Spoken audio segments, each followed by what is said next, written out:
Galing ako sa isang simpleng pamilya sa Sampaloc. Tulad nila, nangarap ako na sana'y malayo marating ko sa buhay. Naging scholar si Wendell sa mga tanyag na universidad sa ibang bansa.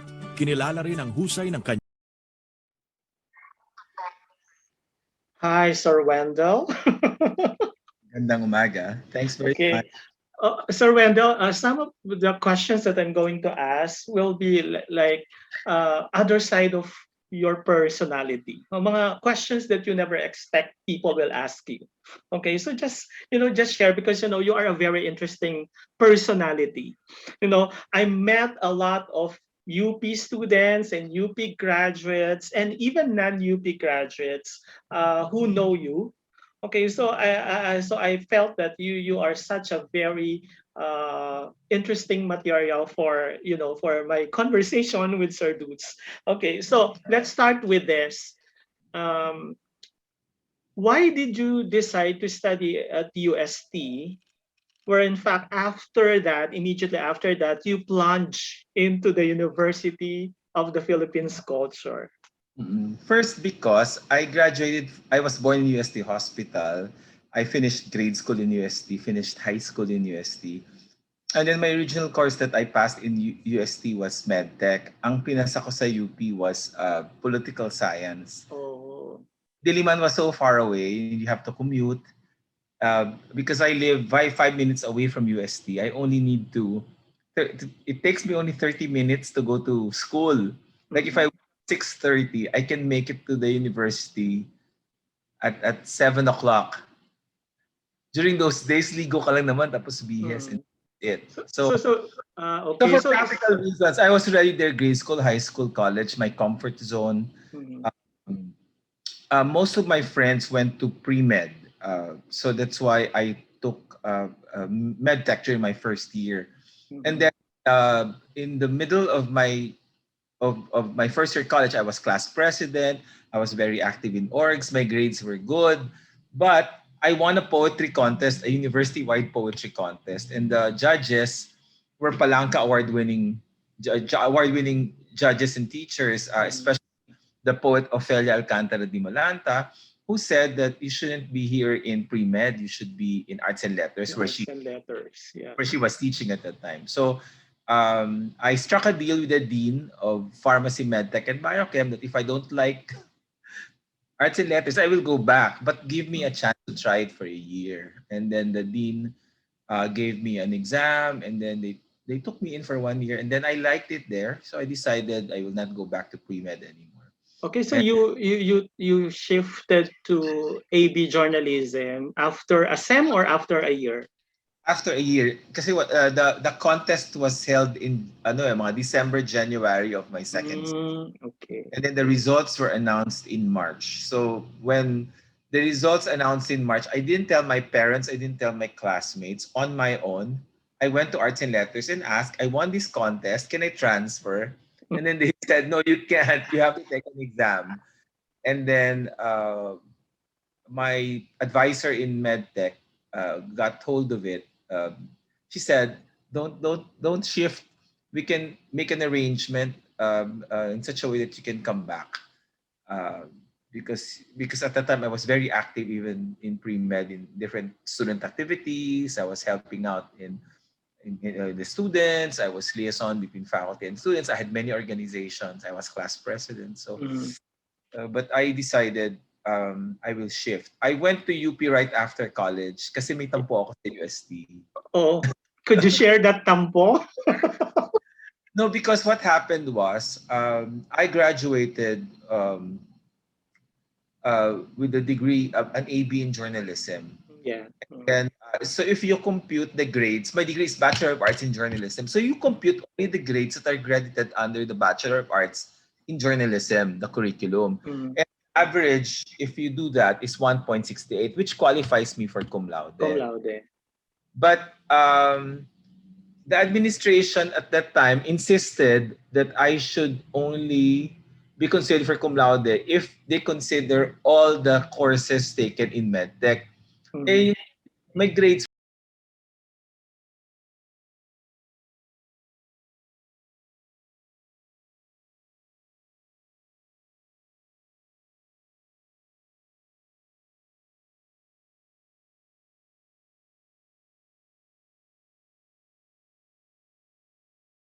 technology, which will pull my average down.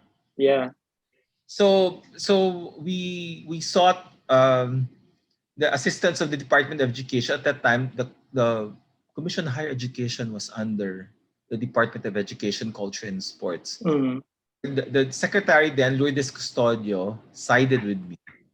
So just before I went on stage, a memo came from DepEd, and it says Capili should get cum laude.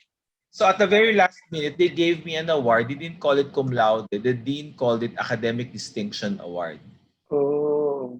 In my transcript of records after graduation, I discovered the academic distinction or the cum laude. It's not there. Okay. Time I was already accepted by some companies. I was in some schools offered me jobs. At the time when we graduated, the economy was relatively good. Yeah. It's easy to get jobs. If you wanted a corporate job, it's easy to get a corporate job if you're upper 10% of your batch. So, but I was already about to be to work for either a multinational corporation or another school. But around the time that I was getting my diploma and my transcript from UST, the dean at that time, not Ofelia Di Malanta, but somebody else, not a right, it's a privilege. And the rector, the secretary general, and I feel that you don't deserve it. Don't apply, we will not take you in. Really? I wasn't saying anything, di ba? Pero why are you going to tell me that? Tapos na, graduate na ako. Why are you confronting me? So that sort of challenged me. So around the time, I applied also for masters in UP. And then the companies that I applied for said, we will take you in, you're accepted, but it will take you about 3 to 5 years before you can take your masters because of the nature of the job. Right? That's how the corporate world. And then I discovered that if you're in UP, you can teach and study and then free tuition if you're a faculty member of the university. I accepted UP when I was accepted. Okay. So there were 30 applicants. And then what's interesting in UP was, of course, I was from UST previously. So when you enter UP, especially English department, there were some people who were very bigoted because they didn't think I was good enough. Yeah. UP, they didn't think naman that I could have studied in UP earlier. And so they were very bigoted. So I was bullied in UP earlier. And then so that was double whammy. I had to prove UST people wrong. And then there were people from UP who treated me very badly from my own department who were bullying me.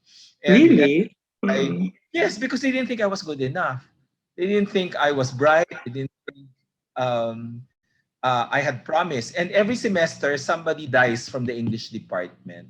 And most of the people more senior than myself were studying overseas or were on secondment, or for whatever reason, I got renewed every year. By my 4th year, entering 5th, I already finished my master's. I won a CCP award for poetry, and I got a scholarship to Tokyo University. And then the university awarded me Outstanding Student Artist. How can you kick me out of the university? Yeah, exactly. So they were unable to do that. People who were not for me, who were constituting the APC, the Academic Personnel Committee of the college, of the department rather, delayed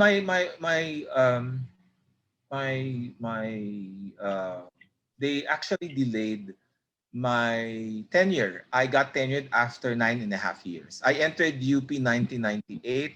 I got tenured in the middle of 1998. You entered UP 1998 or 1988. Oh, 98. So TOSP, they allowed us, Outside Students of the Philippines, to allow graduates from 1988, not just 1989, because there was no search from 1972 to 1980. Yeah. Okay, let's go back first to the TOSP, because that's where I met you.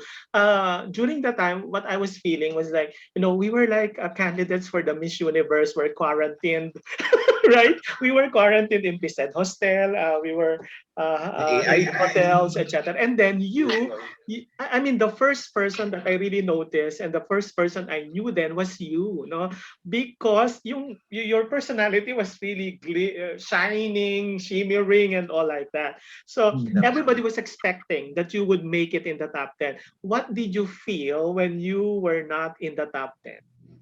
Honestly, I was slightly disappointed. Pero at the end of the day, nasanay na ako because from prep, uh, I always don't get what I apply for.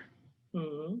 In school, high school, college, even after college, and then, but at the end of the day, things happen, and then I prove people wrong. It happens all the time because um, people always think that I was not good enough. And then later on, I discovered when I was studying in England that I have ADHD, I have dyspraxia, motor skill. Really, you had?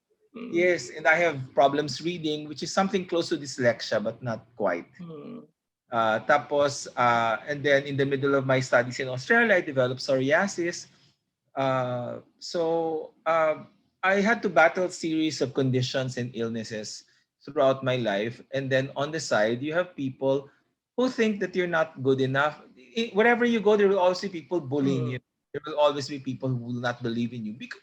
Not because they're bad people, but only because they feel that, especially in the area of humanities, it's like we have a big pie, diba? The pie that chunk of the pie is occupied by science, technology, engineering, and then social sciences would get uh, a smaller but still sizable piece. Yung humanities, maliit lang yung pie niya in terms of recognition, opportunities available.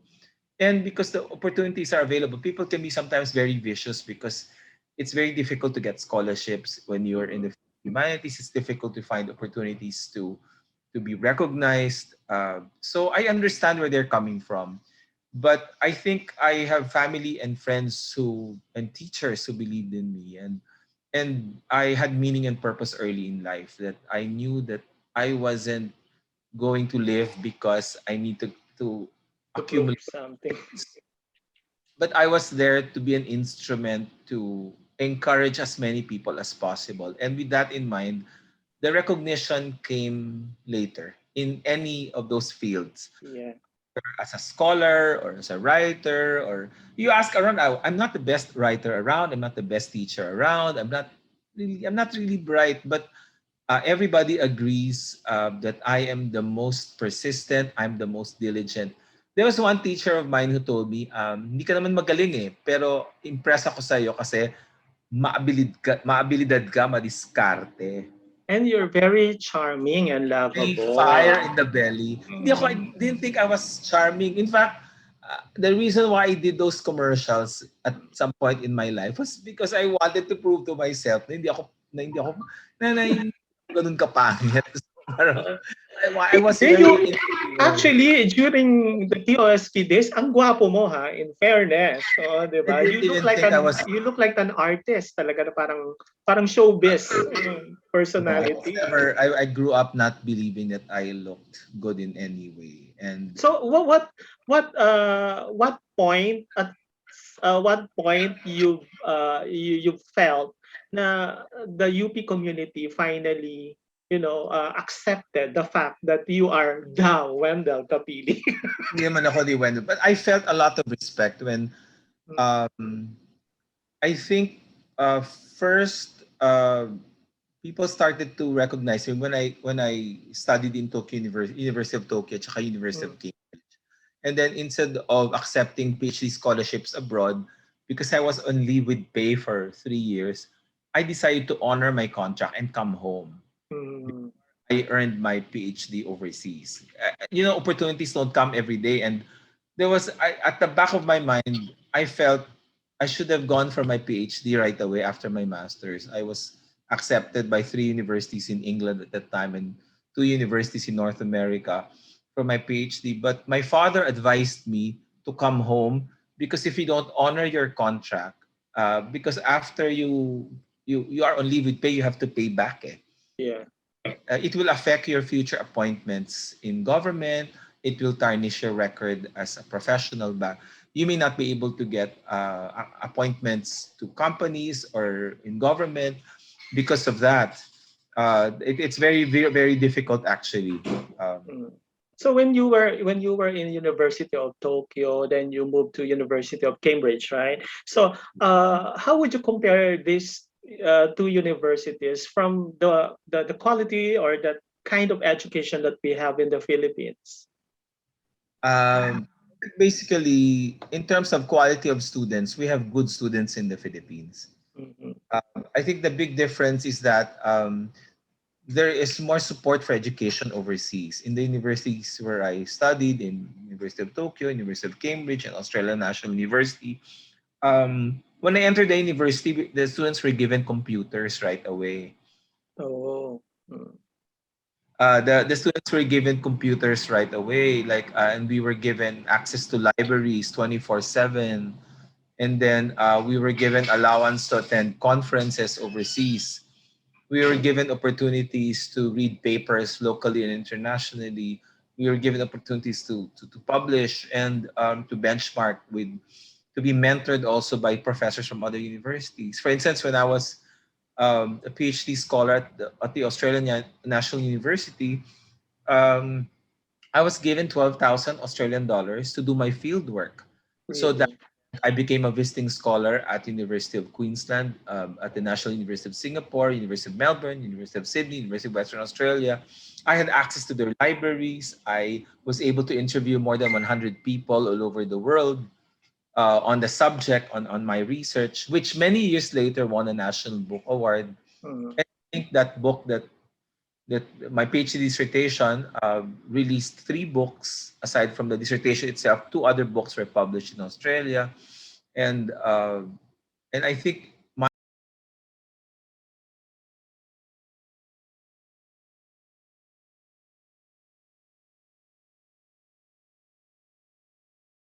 the book Mm. on Southeast Asians in Australia. So I think there was a lot of support for students, not just faculty members, which enables students to come up with potentially groundbreaking ideas. In the Philippines, even professors, young teachers are not given opportunities to usually to read papers overseas. In UP, it's a Yeah. lot different now. Right now, younger faculty members are luckier because there is funding for students and faculty members to go abroad before ECQ. But during my time, it was very difficult to go overseas to get funding to support your conference papers. It was actually very difficult to get scholarships abroad. I had to apply 99 times just to get binilang ko ng Mm. either rejections or acceptance pero walang scholarship or kulang yung scholarship. So about approximately about 199 100 times I Mm. was either rejected or I didn't get adequate support. And as a result of that, I kept on applying before I landed scholarships in Tokyo, Cambridge, and Australian National University. Okay, so you're so popular with your students. What do you I think? don't think I'm You popular. are, you are really. I have no idea. Because remember, I had some students from different schools who went to UP, and then they really talk so many good things about you. Actually, you are their favorite. No? What do you think is the secret of Prof. Wendell? Why he is so lovable, So I mean, the I think I'm students. lovable naman. But I think the reason why there are some students who remember me is because my teaching strategies are always out of the box. And I was proven right after studying in Tokyo and Cambridge and ANU, and I was handled by really outstanding teachers. But so basically, I wanted to laymanize the lessons, to make the lessons, because the style I grew up in, if you memorize the books, you'll be valedictorian or Yeah, something. that's true. If you memorize all the books, you can finish summa cum laude. Mm. When you're given hypothetical situations, you can say anything. What I learned from UP, especially, what I learned from UST, I think yung values education, especially. Mm. But in UP, I learned how it developed my critical and creative skills and survival skills, and it empowered me to um, focus on what I really am. And my personality is, I wasn't just going to teach the lesson. I'm going to teach them how to live their lives, to be Mhm. to early on these days. Mental health is such a big issue, but as early as 1988, when I started teaching in UP, I already had that in mind that I have students nervous breakdowns, different sorts, and I was acting like what you considered then a guidance counselor, guidance counselor at the same but, time. but I don't consider that guidance counseling. I think it should involve you teach them lessons that will enable them to survive Confront life. but at the same time, in other words, you develop not just the technical skills or the lessons, but they must have very high EQ to be able to blend all these things that you learn in school. So you can also encourage and nurture as many people as possible when you go out in the real world. So humanizing the lessons, making the lessons very accessible. There's a time kasi na in the university, everybody's into theory. Yeah. A select few can hack the jargon. If you can't hack the jargon, they consider you an inferior person. So I studied those theories, but you know, when I especially when I studied overseas, my teachers in Tokyo, Cambridge, and ANU told me na people use jargon because that's how they talk. But you know, you talk differently, so you talk the way you are. So I decided I will teach and I will write and I will speak the way I am. And I in a way created my own jargon. And that's what I encourage my students to do, to be themselves and not to be mere photocopies or replications of other people. So what do you think is what's wrong with the system of education in the Philippines? Number one is funding. We do not fund our educational system. I mean, compared to other countries, if you benchmark, for example, with Singapore, let's say Japan, and even though there are problems in the British and Australian systems, but you know, I was able to reach a certain level of competence and expertise because I was a product of the educational systems, not just in the Philippines, but also in those countries, in Japan, England, and Australia. I think it's very important we fund our educational system. From primary school, we invest in our teachers and in our schools, private and public, from primary school, from preschool. Because if we don't take care of kids from primary school and high school, we will not have good students in the university or in graduate school. What were the first subjects that you taught in UP? I was asked to teach it's called Com2, which in other schools is like term paper writing or research paper writing. My first semester, if I'm not mistaken, around I had 4 English 1, yung parang basic na freshman English. I had 10 classes, so 6 na Com2. Tapos I got paid only for 6 classes, and for the 4 classes I didn't get paid kasi may ceiling in UP na you can't get paid beyond 18 units. Okay. So among all those subjects that you taught, which one you found so parang you really like so much to teach na if you will be given the chance, I would definitely teach this subject? Kasi later on, I started teaching more complicated courses. Oo nga di ba? Iba-iba na yung mga subjects na ang pinaka-favorite ko na general education. Iba-iba na yung mga subjects na ang pinaka-favorite ko na general education course, I think, is initially it was earlier in UP, we called it English 3 during the 70s and the 80s. And then the 80s, 90s, it became Humanities 1. There was a third course that I taught na for sophomores and juniors. It's called Introduction to Literature. Okay.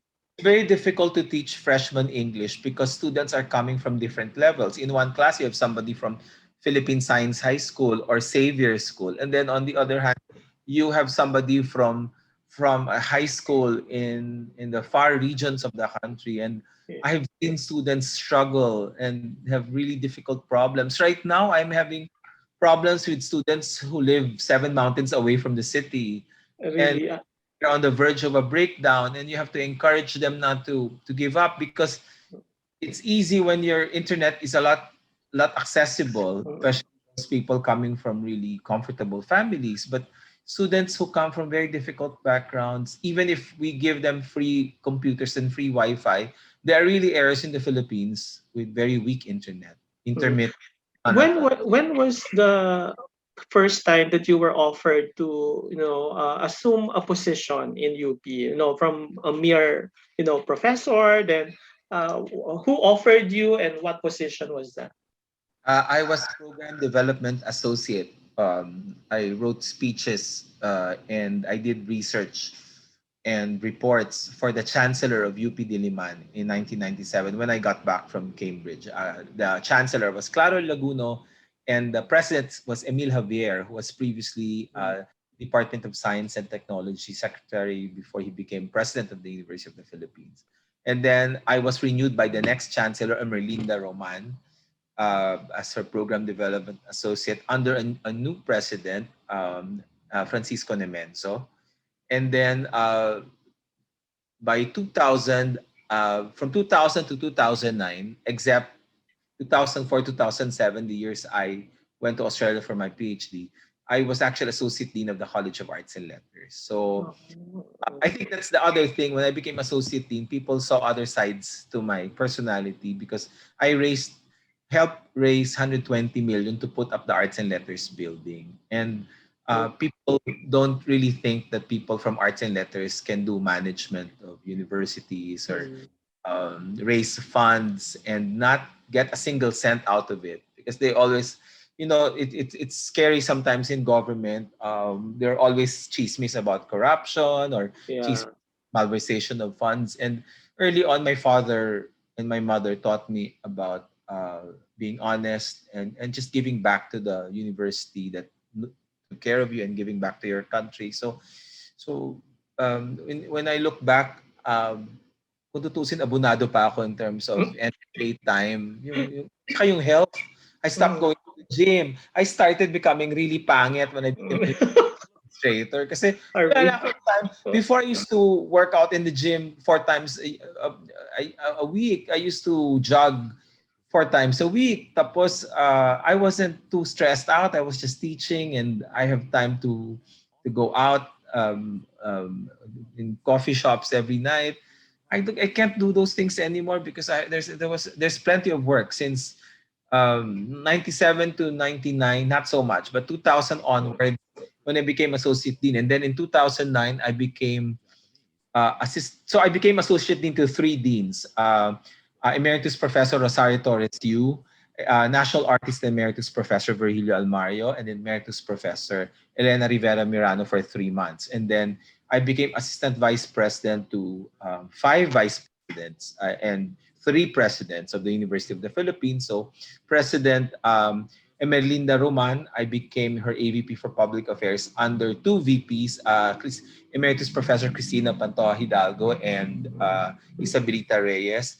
And then under President Alfredo E. Pascual, I became Assistant Vice President for Public Affairs under Vice President Popoy de Vera, who's now head of the Commission on Higher Education, and also the former Dean of the National College of Public Administration and Governance, Edna Kosh, also became Vice President. And then under President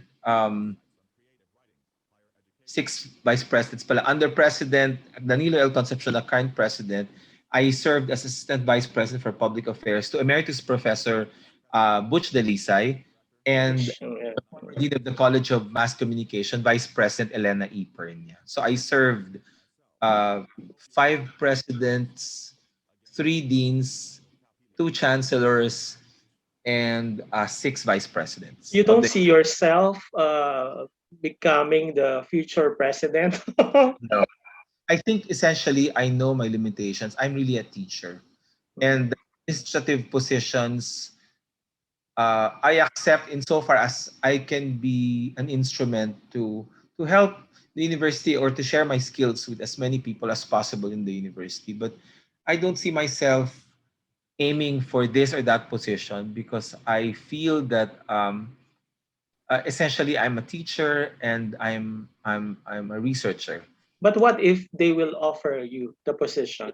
It's very difficult. Even if you can always say you want to be president or chancellor or dean, but there's a board of regents of 9 people voting for you. Yeah, And what if these 9 people will unanimously vote there's for no you? way. Will you I'm not. accept it? I'm not well connected. I'm an outsider in the Department of English, in the College of Arts and Letters, in the university. Even if I'm a university official, wala akong clique. I don't have a fraternity.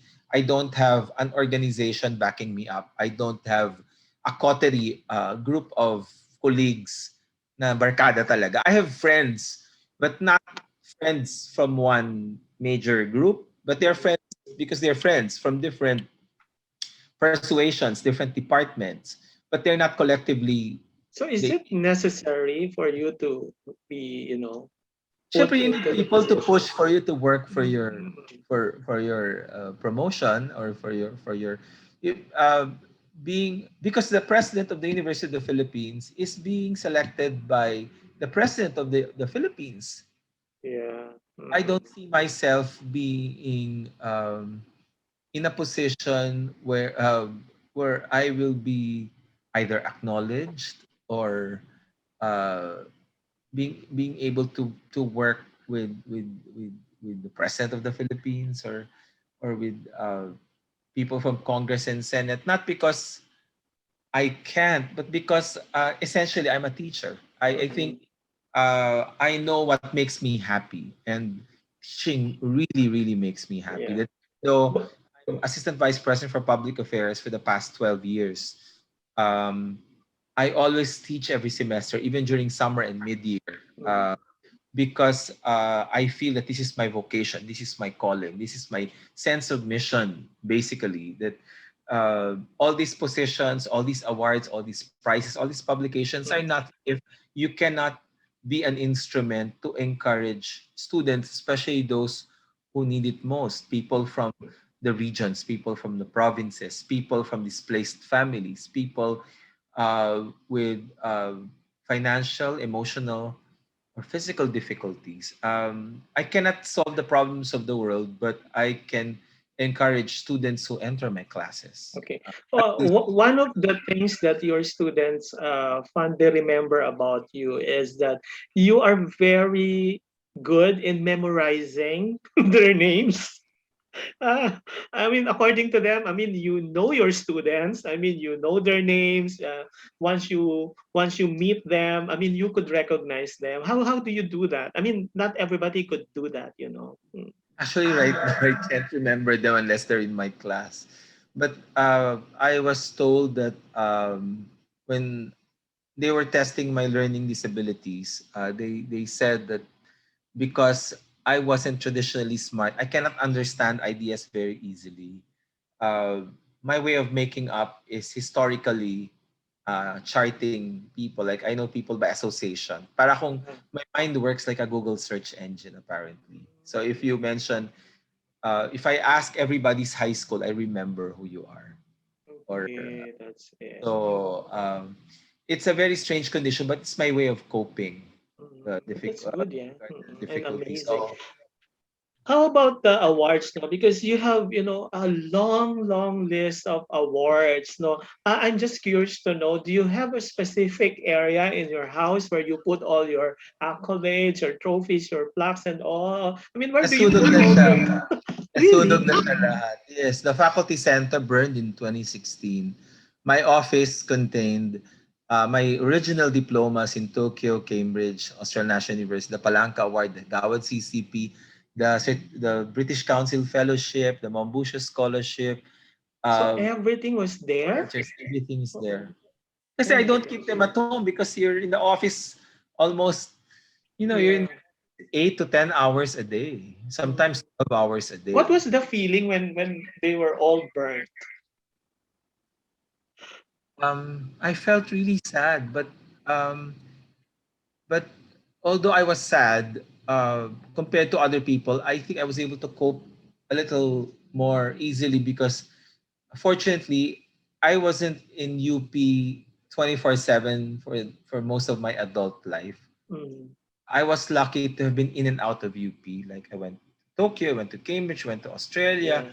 I was a visiting scholar, a visiting writer, a visiting professor.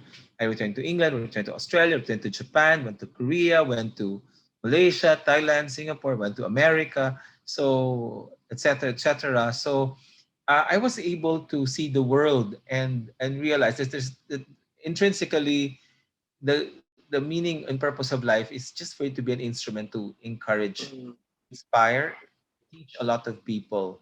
And Enter yeah, your on a classes. personal Mas note, importante yung students. yeah, on a personal note, what I love about you is that you're so generous of your talent, your time, your knowledge, and I mean, you're so generous of yourself. Remember when I was studying in UP, then I needed your help, and then you helped me asking for a loan, student loan. Yes. Yeah, so I mean, and then when I was organizing seminars, conferences, I mean, you were not asking. I mean, whenever I approach you, you were not having second thoughts for as long as you're available, and you were not even asking for the fee. I mean, you're so generous of your talent, time, and knowledge. So that's one good thing about you, which I appreciate so much. So Parang let's talk about the commercial that you mentioned a while ago. I mean, how did you plunge into that kind of? Did you I had audition? I did 18 commercial. I was discovered, 'di ba nung when 'di ba they announced the names of the 10 outstanding students Yeah. of the Philippines, and then I wasn't part of the final 10, or we were not part of the final. Yeah. Ako, no. When I felt na, how come Wendell is not part of it? I mean, yun ang mga reaction ko noon. No? Pero some of the sponsors approached me if I can do voiceover for this radio ad, and then if I can, di ba we were covered by media? We Yeah. were covered by media. Because there were companies that we visited, and there were a lot of sponsors. So some of those sponsors, people from the ad agency that handled it, tinatawag ako for VTR, and then natatawa sila sa akin because I wasn't the conventional. I wasn't very tall, I wasn't very buff, and I wasn't really the typical model material. But But because you I look like a boy next door type but during that time. they like I think yung pagiging accessible ko to people, tas yung I became friends with the crew, with the staff, with the cameraman, with the utility woman, yung dadala ng pagkain, with the photographers, with everybody on the set. So that the word got around. So around the time did about um, I did 17 commercials in the Philippines and one commercial in Japan. 17. Oo. A lot. Huwag na natin, basta the biggest commercial is the Bear Brand one kasi it's still online eh. Yeah. It's a Nestle YouTube channel, Nestle Philippines. But the other commercials, nasunog yung mga print ads eh, nasunog yung... And then yung mga Betamax VHS ng some of the TV commercials. Were you paid, decently in those, sometimes you're paid, sometimes you're paid in kind, like free t-shirts. Okay. Sometimes you take home goodies, like sometimes you get groceries. Sometimes you get I wasn't in it for money kasi and I didn't really have a decent manager. So I think for me the experience was wonderful kasi di ba you're a nerd, you're a teacher, tapos all of a sudden you get commercials and not everybody gets opportunity to. Like, even when I appear on television for interviews, I never got paid for any of those. But I felt these were experiences that I will remember for the rest of my life. And then you meet a lot of people along the way. And actually, basically, I feel that when I appear on television or online in platforms like this, you are given the opportunity to relate to more people what you usually teach inside the classroom. Because naman gets to enter UP or gets to attend my workshops or my lectures in universities all over the world. So even if you come from, I'm hoping that there's somebody who will listen to me who will aspire to be able to study overseas or to be able to achieve certain things in life, that I can encourage that person. Doesn't matter if that person is one person lang or whatever number it is, at least one person na ma-encourage ka, I'll be very happy. Another thing, no, I just remembered when I hold I mean, when I organized a seminar, you gave me a very generous discount in the bahay ng alumni. Thank Kasi you so ano, much for that. only because when I got my overload pay as faculty, si Professor Nieves Episola, she passed away already. At the time, under construction yung bahay ng alumni. She said, mag-apply ka na dito. Mom, sayang naman. But you'll get an oblation na free. I wanted the free oblation. So I donated, at that time, it was big money, 10,000 pesos. But you see your name dun sa, if your name is in the lobby, pag nagbigay ka, you automatically get discounts sa venue. Kasi ano, I was so thankful kasi it was very expensive. Parang nasa 100,000 yung rental. Ganon? Oo, nasa 100,000, but then I was just asked to pay parang 20,000. Parang ganun lang siya. So talagang super thankful ako because of your name. Because of your endorsement. Also because the staff of the office of the UP Alumni Association, many of them became my friends. I was 8 years director of alumni relations while being AVP for public affairs. I think from this on and off, pero basically from February 2011 till January 2018. I was actually head of the UP Office of Alumni Relations, with the UP Alumni Association. Ayan. So, kasi you encountered thousands of students already, no? So, among these students that you handled, sino yung mga tumatak sa'yo or who really did well or who's doing well? Madami sila, pero sino yung mga tumatak sa'yo? I had over 20,000 students since 1998. Oh my gosh. Some of the ones who stood out, I'm very proud of the mayor of Marikina, Marcy Chodoro. Okay. He was 9 years a councilor, 9 years congressman, and then I think he's on his third term as mayor of Marikina. I'm very proud of him. I'm very proud of the actress Eugene Domingo. Yeah, si Eugene. She was also my classmate. You were classmates? Yeah, we were classmates in 3 subjects. I think makeup design. Yes. Com 3, even we were classmates in Com 3. She was on and off because she was working full time. And then I had the governor of Iloilo and the congressman of Iloilo, si Toto Defensor, and the brother, the congressman Lawrence Defensor. They, even though they're now top government officials, they always remained humble and kind and really true to their calling as public servants. And then I remember, let's say when you go to Channel 2, si Gigi Grande, she was my student. And she was head of ABS-CBN Australia for a number of years when I was in Australia. So we always see each other often. Sa GMA 7, madami sila, si Athena Imperial, si Rida Reyes, Bernadette Reyes, Joseph Morong. Many of them in journalism. They're doing very well. Some of them scientists and doctors and lawyers. Some of them beauty queens and movie stars. Success kasi can be defined in different ways. It doesn't have to be the awards that you get. Exactly. Like si Rich Asuncion, she was runner-up sa Star Search 7. She was first runner-up in 2009 Binibining Pilipinas. She took up tourism. But she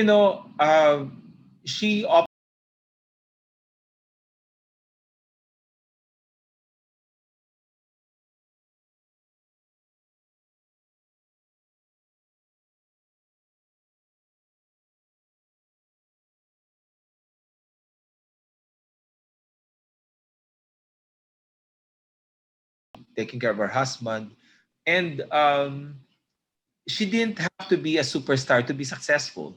I mean, in the traditional sense. Yeah. You find your happiness. It is not measured by what society dictates on you, but you decide what will make you ultimately happy. Because I've seen people with so many awards and prizes and with PhDs and how many cars, how many houses, but they're still not happy. So Yeah.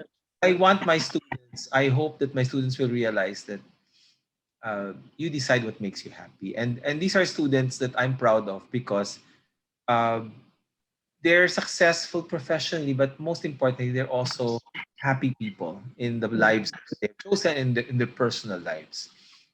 So what makes a certain Wendell Capili happy?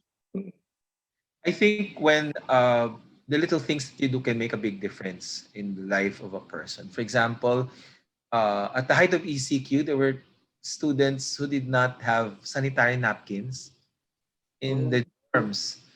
That's So happening. That's really happening. That at really some happened. it took time before they went to the province, diba? Yeah. Mm. The kids were stranded, were trapped in their dorms, and they were not allowed Dorms. to go out because there's a pandemic nga. Yeah. And to avoid infection, they were forced to stay inside. And then I would text, anong kailangan nyo? Former students and current students. So, or sometimes kulang yung pagkain nila. So I would ask friends to bring food to this dorm. Oh my, that's And interesting. then No, we never knew that, right? was all over. I It didn't have to happened. advertise it, but it wasn't just me. There were so many of us who were doing it. Si Shamsi Supso came over personally, handed over boxes of food that she personally cooked, placed Mm. in boxes, and distributed them in different UP dorms. She Yeah, her mom nakakaalim naman. called me up, and then she distributed because people think that people from the University of the Philippines are rich kids. We have kids who are rich, but we have kids who are very poor. Yeah. We just don't care who's rich or who's poor, but the poor people are really poor, and I've seen them. Like I have a student uh, who didn't have a bank account, and the parents are semi-literate, and uh, he had to take different jobs just to be able to support his family. And usually when they Okay. give scholarships, they give their scholarships to their families because Hmm. their families have no other source of income. So the university has been attending to this. We have more scholarships, and they have like free tuition na yung UP for the past 4 years. But As in, no more bracket. for undergraduates, sa master's Okay. at PhD sa law yung may bayad. Okay. So, but the challenge is to provide. Vice President Nenny Pernia, my boss, and President Danilo L. Concepcion came up with kaagapay to provide free internet and free computers to students. Mm. So, and then there are faculty members and alumni who in the private sector have been helping students from their choice courses or colleges or organizations. So I'm not the only one doing it. There are many people who are actually doing it. But the ones that I know, syempre would come and reach out to me, and I will tell them, ganito. So I always pray to God na wag na lang ako magkasakit kahit hindi na malaki yung True. things ko. That's Basta true. share ko whatever I have with the Mm. people. I cannot help everybody. I cannot give a lot. So Exactly. Mm. I would buy food. Food is what I do. Like every time I have a class, I always feed my students. It can be Tim Tams or are always crackers. But sometimes may a little more money. Let's say overload pay comes, you buy pizza and ice cream. But at least crackers and Tim Tams are staple things in my class. So when they listen to me, they always feel that it's difficult when you're studying and your stomach is empty. And I have heard many times stomachs grumbling in my class because there are students who are really hungry. But then you cannot just give it to the student who is hungry. Magiging obvious, diba? And that person can be bullied. So you might as well feed the whole class. Yeah. So UP is still home-based learning. Right now, we have remote learning throughout Remote learning. our campuses. But UP Manila has been allowed to do face-to-face, especially for the clinical courses in medicine, Uh, in the okay. So, but what's the plan for the coming school year for UP, Diliman? At the moment, it's still going to be remote learning. It's a combination of synchronous and asynchronous. In other words, We do meet via Facebook, via Zoom, Zoom. but we also provided opportunities for the students to have resources like articles, access to articles in journals here and overseas. Mm. We give them certain books that So I heard the UPCAT was not given this year. this Is year. it true? Mm. Yeah, the university is going to develop a scheme on the basis, not just grades itself, but I don't know, it's a group of experts from the admissions office across the UP system. We have statisticians and experts from different fields. Because long before UPCAT, which was just instituted around early 70s, 72 or Mm. 73, I think, um, for the longest time, there was another scheme in order to accept students, and with or without entrance exams, there must be a way. Like, when I applied to Tokyo and Cambridge and Australian Mm. National University, I didn't really take an exam, but and it wasn't just the grades that they evaluated. They Yeah. evaluated the essays. I was interviewed. Mm. I wrote a research proposal. And then on the basis of that, they ask you several questions. And from those Yeah. queries, Yeah, decide that's true because most of our students here, when they apply to US universities or Australia, they were asked to write a personal statement, then recommendations from different teachers, then they were having interview, but no exam actually.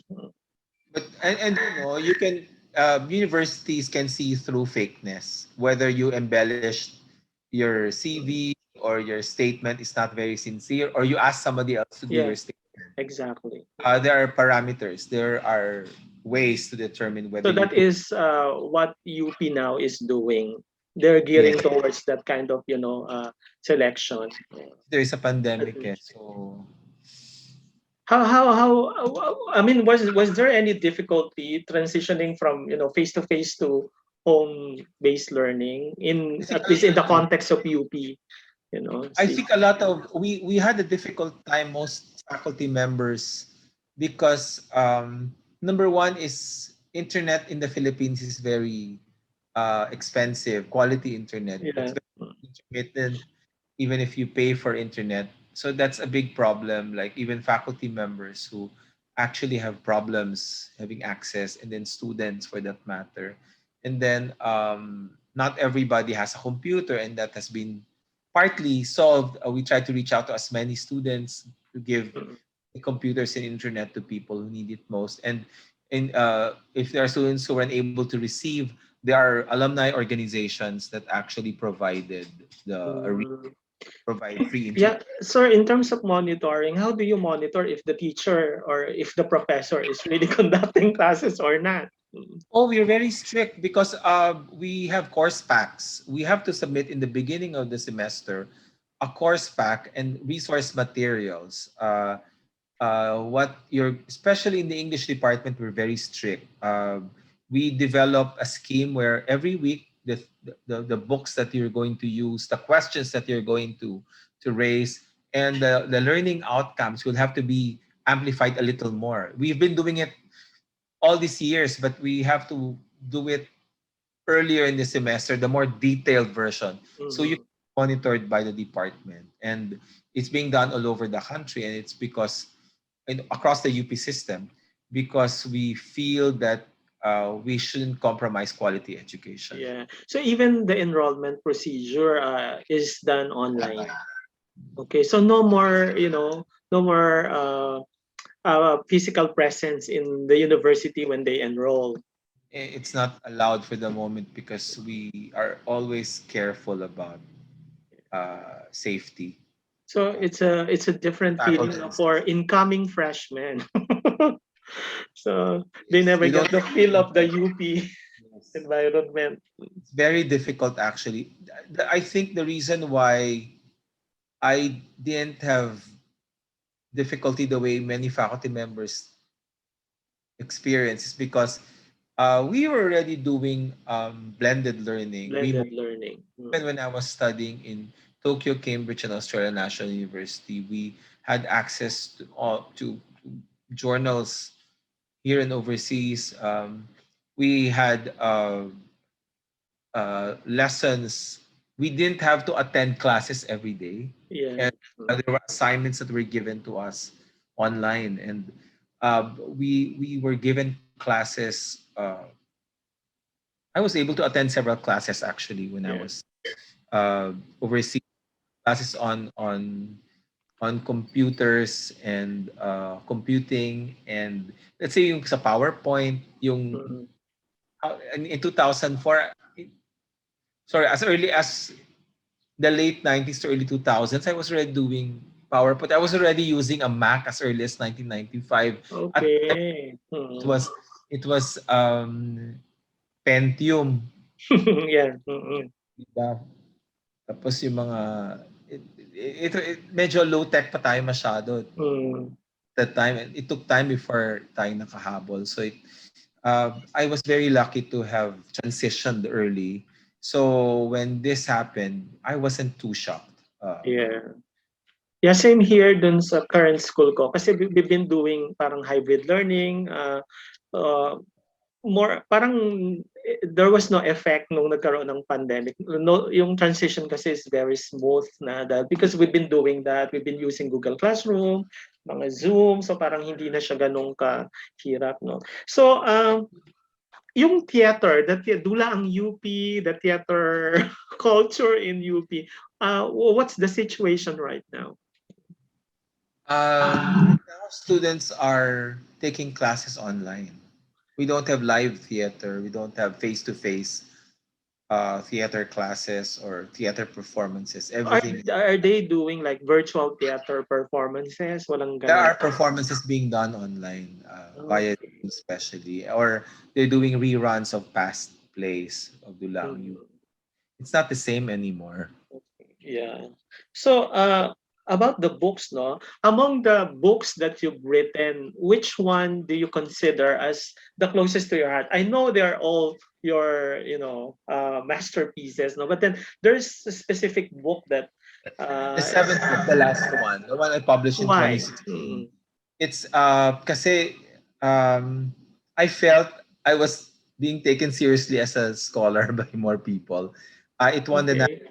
Migrations and Mediations, published by UP Press in 2016, was actually my PhD dissertation at Australian National University. And Mhm. around that time, I had it won the National Book Award in 2017 from the Manila Critics Circle and the National Book Development Board. And then, largely on the basis of that book, I received the 2020 Department of Science and Technology National Research Council of the Philippines Achievement Award. And then the Modern Language Association in North America, the largest association Mhm. of, of scholars and experts of language and literature experts in North America, during its annual conference last year in Seattle, had a panel uh, that was inspired by that book, and then that panel became the papers in that conference were published as one journal. It was published in the United States. It's a journal called Antipodes, and in the introduction, they cited my work as a pioneering study in the study of Southeast Asians in Australia. And Okay. What advice could you give to those teachers who are actually, because there are some teachers who are struggling to teach literature. So what advice could you give them? Many English teachers will be watching this. I think English teachers should try to be more creative and more innovative in their teaching strategies. Of course, we know things by heart. We know what to teach, but the The millennials, execution. are a different lot. So we have to make it more interesting for the kids, to make sure that they will read. And by when I say read, not just reading a traditional book, but being able to listen to music or watching a movie or watching online. You have to integrate technology. The intervention of technology has altered our notion of what teaching and writing uh, and learning are all about. So it's important to be innovative and not just I, me, myself. Bahala ka na if you can't hack. We have to make learning accessible, especially there are so many people from the regions who deserve quality teaching. And to a certain extent, um, remote learning will enable us to reach out to people who couldn't go to Manila, who couldn't afford to go to Manila. And I think I'm very happy that there were opportunities that were given to me because of this situation. When you write poems, okay, I mean, how do you, I mean, do you find, or do you just feel it that, oh, I need to write this, or, what's happening? I mean, we're interested to know. I have not written poems in a long time until I think because of this pandemic, I was able to complete. I actually have 3 books completed, but I have not published them for the past few. Many reasons. One is yung Sampaloc boyhood, growing up in Sampaloc during martial law, which I already completed many years ago. But may mga ethical problems ako. Like, how would you talk about somebody who bullied you, who's now your friend on Facebook, about a person you don't like because she was not very nice to you when you were in grade 3. Tapos ngayon, yung anak niya estudyante mo and you're very... So, tapos yung sa poetry, I notice I write usually when I'm out of Manila, when I'm overseas, or usually when I'm attending a seminar in Baguio. But I wrote a lot of poems when I lived in Japan, England, Australia, when I was a visiting professor in Korea, or when I was in Thailand. I was able to write poems. When do you plan to publish this book that you mentioned a while ago, the Sampalok Boy? E-book. It could be, digital. I just decided to take it easy. I'm a little laid back because parang I'm not competing with other people. I just want to feel good when I release. It's me. And then I have a collection of poems published. That is divided into several chapters. One chapter is about during the time I was living in Australia. It is on a lot of discrimination, racism, things that yung Asian hate becomes even more relevant because I was writing about that even before. And then a chapter are poems in Tagalog that I wrote when I was in Australia as well. Tapos, and then recently I developed a new collection of poems at the height of the pandemic, at the height of ECQ, new poems, partly inspired experiences during the pandemic. So I think that's one book. And then I have another book, a collection of essays on popular culture. But I just don't want to just release it kasi at that point, mas importante I think yung pagtuturo ko tsaka yung pagiging university administrator where I am, because as a teacher I teach, diba? But as assistant vice president for public affairs, I'm part of a team under my vice president and under my president. We take care of the university at the time of the pandemic. I've been following your post, no? Na talagang you're really working so hard, no? Hosting events. Right now, I'm OIC of the Media and Public Relations Office, trying to make sure that the initiatives of, let's say, PGH or the Philippine Genome Center will be amplified to the larger world. Because sometimes people stereotype UP na it's all rally for rallying sake, that there are different types of activism, and this is exemplified by our lawyers, doctors, scientists, scholars who are working on groundbreaking materials. Otherwise, if these things weren't happening, that UP wouldn't be it's in the top 160 in the world, and it's basically consistently in the top 500 in the world, and it's in the top 5 in Southeast Asia, and consistently among the top 50, 60 in Asia. So despite limited budget, we were able to produce. Like last year, in the health sciences in medicine, we outranked Harvard and Cambridge in terms of impact publications. So, and remember yung Luzonensis, di ba, yung a new species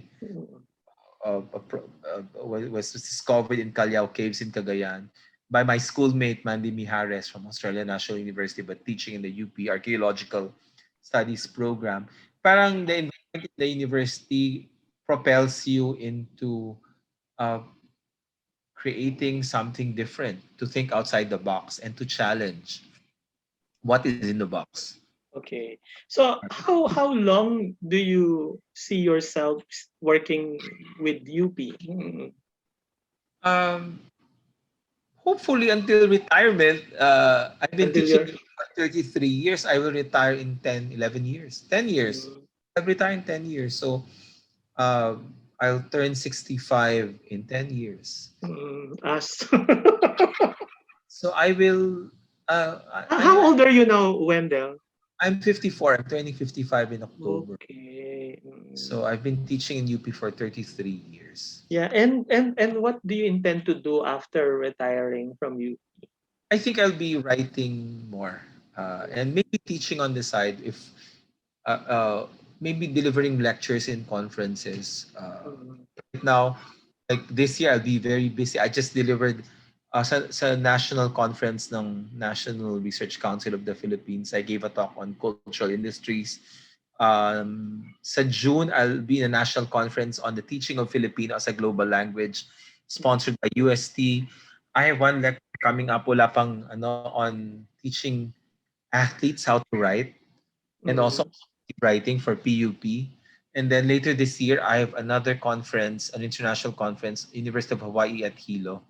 So busy. Plenary. So So what are your other means of relaxation? Kasi parang it seems that you've been doing a lot 24 hours a day. I used to run every 3, 4, 5 times, minsan every day. Because of the pandemic, I couldn't do it. So I have I do exercise at home. Meron akong stationary bike, and I 45 minutes. That's one. Aside from sleeping, that's my relaxation. It like last year I lost 23 pounds. Wow. Maintain ko yung I hindi na ako zero fat, pero I lost a lot of weight. So I was able to like nagsistick na ako doon sa 160 pounds. Lumalagpas ng 170 pounds. Do you live alone or do you still stay in your US? I live in UP. I live in UP. There's a house leased to me as a UP faculty member. Okay, so you live alone? No, I am with my mother lives with me. My father passed away last year. Mother lives with me sometimes, and sometimes with my brother in Antipolo. My brother, who graduated from UP Social Work, who's doing his PhD in UP right now. And my sister-in-law is a doctor who's with WHO. And the 3 kids also live with us. Yeah. Your brother has a resemblance to you, right? Parang magkahawig kayo. 5 kaming magkakapatid. I have 3 brothers. Okay. Kasi I remember you brought one of your brothers who looked like you in one of our events before sa TOSP. I think that's the one who went to the US. He was a US Navy for more than 30 years. Okay. So let me ask na, are you happy? I'm a happy person. I mean, it's not perfect. Things are stressful. But I feel grateful. Kasi isipin mo, ano yung chance yung galing ka ng Sampaloc? You grew up in the backwaters of Manila. And then you enter UST. Then from UST, you go to UP. Then from UP, you go to Tokyo University. Yeah. To Tokyo, to Cambridge, Australian National University. Parang ang dami-dami kong blessings. Hindi ako yung pinakamaraming awards. Hindi ako yung pinakamagaling na writer. Hindi ako yung pinakamagaling na teacher. Pero I was able to experience different levels of happiness. But most importantly, I was able to use the professional prestige to reach out to as many people as possible here and overseas to encourage many people as I can. I think the bottom line is not to accumulate awards. What's the point of getting so many trophies and awards? Kaya in one sweep, nasunog siya. Yeah. Burn. Actually, those awards were like icing on the cake. I mean, you were not thinking of the awards when you were doing things, right? But then it came to you, because of what you're doing. Yun lang naman yun, di ba? I think it occasionally you need it so you can continue what you're doing. But you don't need to be doing it perpetually. Ang hirap naman yung taon-taon you're getting so many awards. Yeah. Magaling na tao at ang daming under-recognized ng mga tao.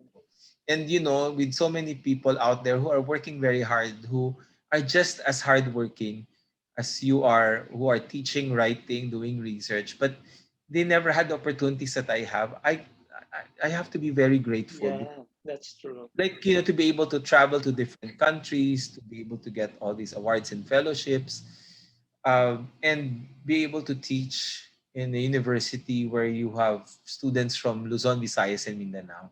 Yeah. And sometimes students also from overseas. Then I feel so privileged. I was given an opportunity to be an instrument. Yeah. So before we end, no, let's go back. If you were who among the TOSP 89 batch is or are closest to you?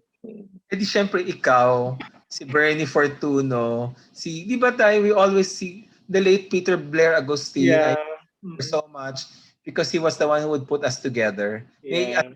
We were so busy with so many things. There was a time I didn't want to meet everybody because I was building my career. I was so stressed out. At the time I was working for my tenure.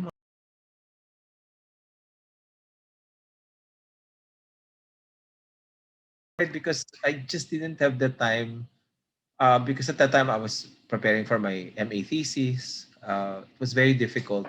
And at that time I was working for my tenure. The pressure was just too much. But you, Peter Blair Agustin, Bernie Fortuno, Jennifer Flores, Sevilla, actually in general, we are all very close. Even the ones we don't see, or we only met them a few times during TOSP, but when you add them on Facebook and when we chat, talk about, even if I don't see, let's say, Nilo Divina, but when I saw him once in a mall, hello, kamusta?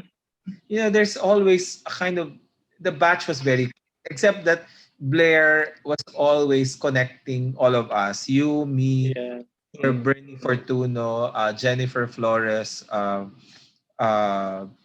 There was a time because we have not seen Lou Dabao, but we saw her once during a reunion. Pax Andeas, I get in touch from time to time because of UP related events. And then there's who else are from our batch? It's basically sa UST si Jen, sa Adamson ikaw, si Rolly Bernales. Bernales. But very interesting personality. And of course, the most photographed candidate from FEU. Si si Mr. Canlas, si Bong. Ibang Jose Tiburcio Canlas. Jose Tiburcio Canlas. Of course, and also Elmar Alboreras.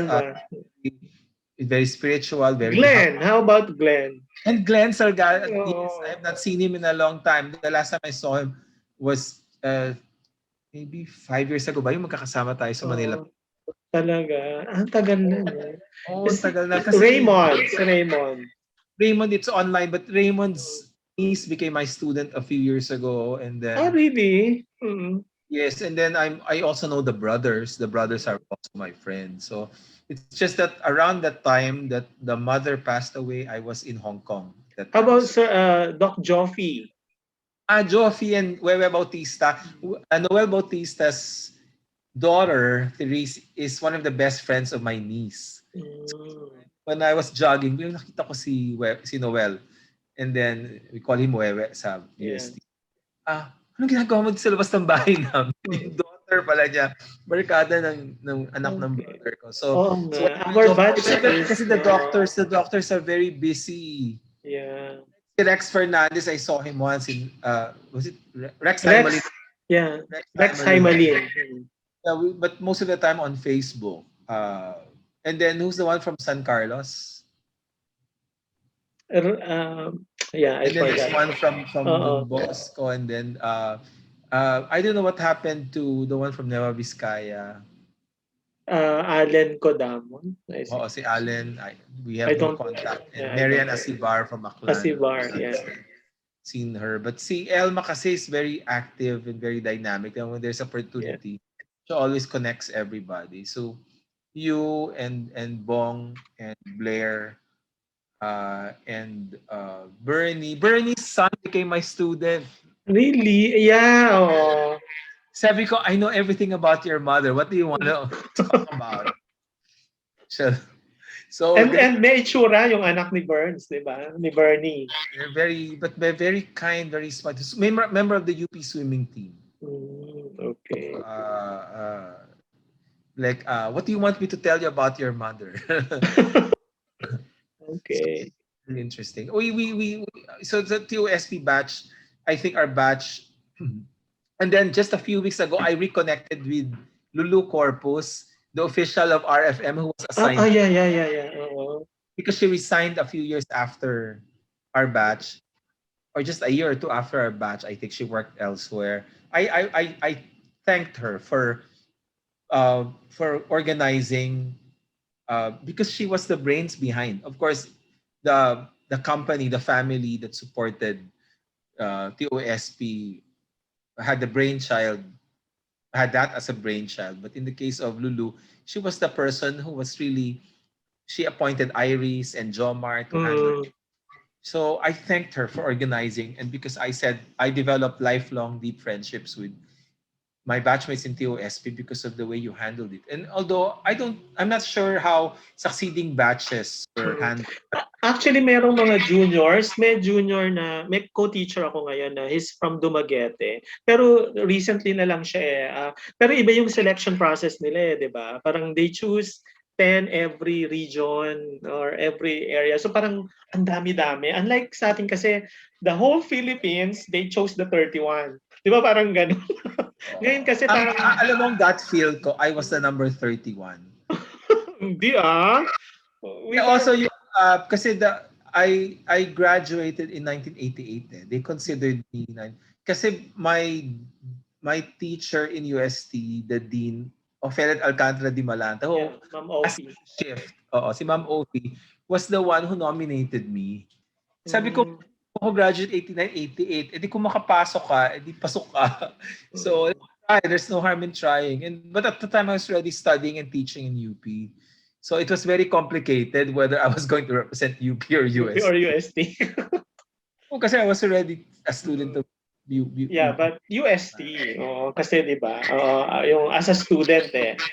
Yeah, but I felt UST didn't want me when I graduated. So I had to prove, I didn't want to say I want to prove UST wrong. Kasi UST had given me some of the most wonderful friends that I had, grade school, high school, college.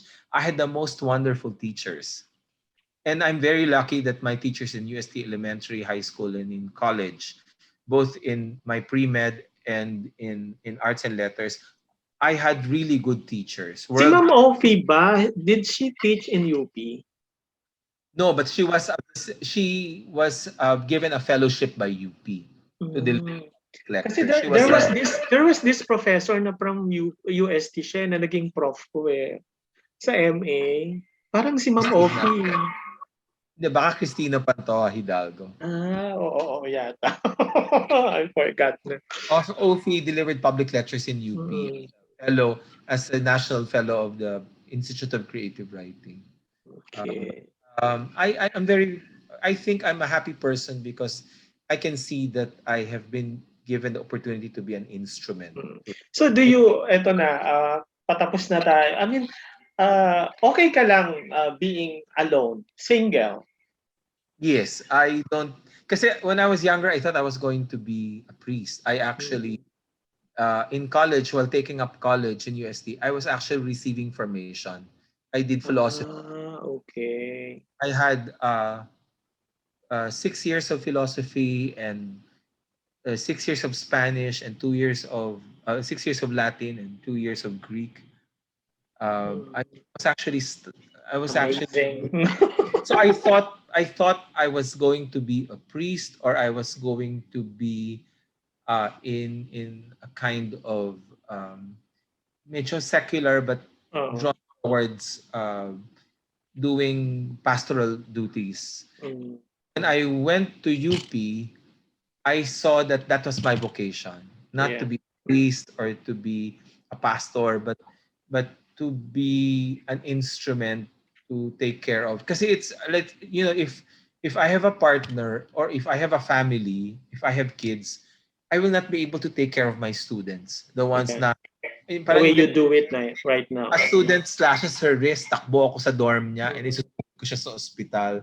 Or a student got pregnant in the middle of the semester and the parents couldn't accept her. I would accompany her to the OB. Wow. And I would accompany her to a counselor, recommend her to a mental health expert so she can cope while studying. You know, those little things. Or I have a student na top athlete but had a nervous breakdown in the middle of the class. You have to be a little more 24/7. It will be difficult if you have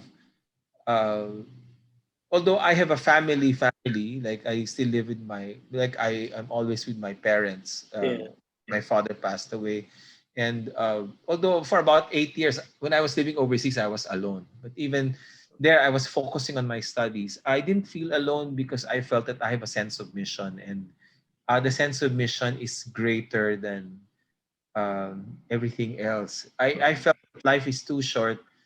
And at age 4 or 5 years old, I knew I had a mission. And wow, that's very inspiring.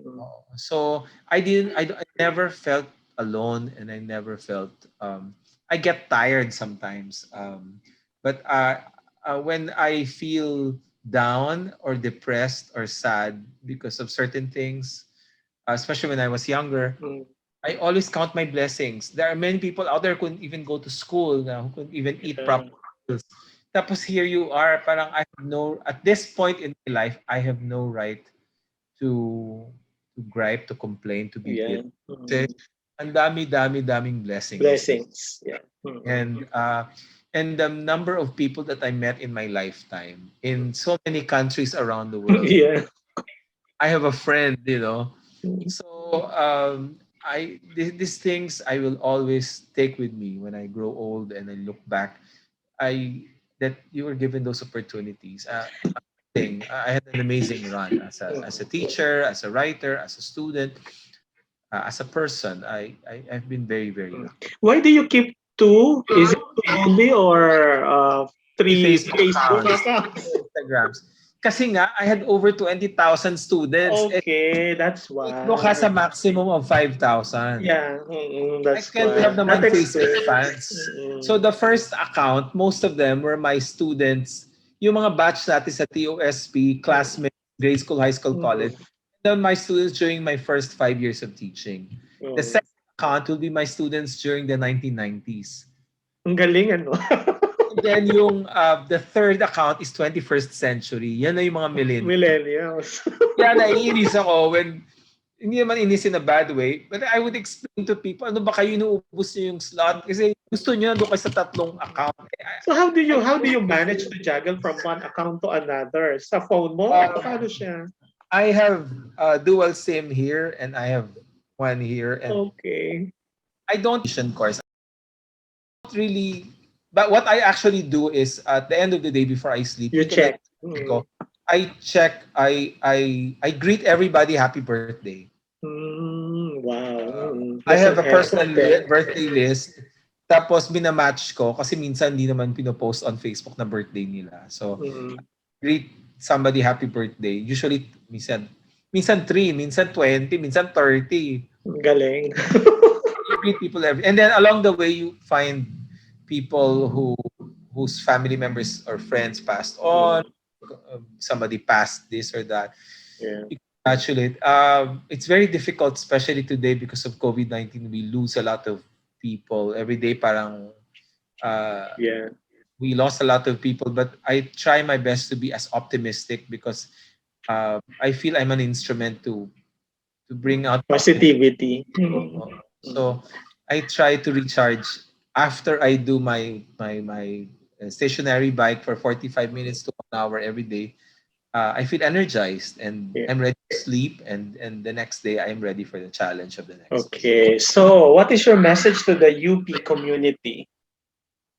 UP community lang? Parang hindi naman UP muna sa UP community. The UP community that I think it's important for UP people to realize that we have to espouse honor and excellence. That's a given. But there's a third that I want to emphasize, and sometimes people laugh at me for this. Honor excellence, pero dapat may kindness. Sometimes in UP, I've seen a lot of kind people, but there are people who think that being kind is not an important thing to do. Parang ang yabang-yabang mo kasi UP ka, UP ka. Eh kung mayabang ako, di ko UP ka, number 300 something. Nag-aral ako sa Tokyo, Cambridge, and Australian National University, ranked higher than UP. But I don't do that. I don't put down people because they're not from the schools where I graduated. UP is important, but taxpayers' money had been used for your education. So you have to give it back to the country in many ways, whether you are based in the Philippines or based overseas. Like, you can always find ways of reaching out and helping out. Whatever nationality you assume in the future, never turn your back on the. You have to be kind to people, which means that whether you are dealing with a janitor or a janitress or utility person or photocopying machine operator, you treat that person with dignity the way you treat a CEO of a company. And you shouldn't feel too entitled that just because you're from UP, you deserve. Wow. Because there are so many people from other schools in the country who are just as good as you are. Yeah.